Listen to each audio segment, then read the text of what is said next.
some of the more recent Marshall cabs. Generally speaking, I haven't had great luck with any of the JCM 2000 stuff and beyond.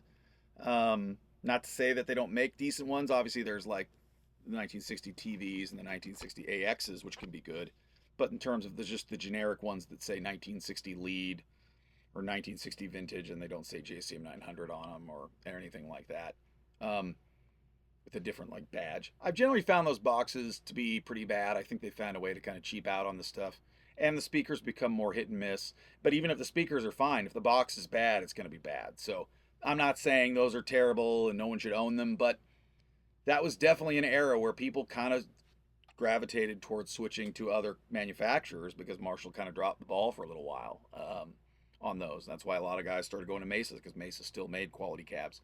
Bogner still made quality cabs. Soldano still made quality cabs. Like the construction of the cabs was better, and Marshall just cheaped out.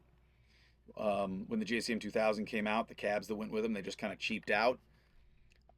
Not my favorite thing. Again, if you got a good sounding one, that's awesome. I don't doubt that it exists. But just generally speaking, as much as you can generally speak about stuff that's this kind of scattered, those aren't my favorite. But the JCM 900 cabs and the JCM 800 cabs can be really, really cool. And if you find a good one, don't let it go. Don't think you'll just be able to go get some other good run of the mill JCM 900 cab. Like if yours is really good, you might have a really good one.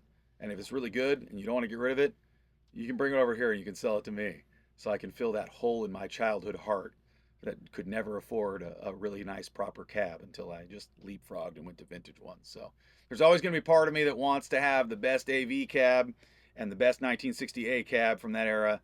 And if you got one and you're tired of lugging it around, you bring it on over here, and if it holds up to what I got, I'll take it off.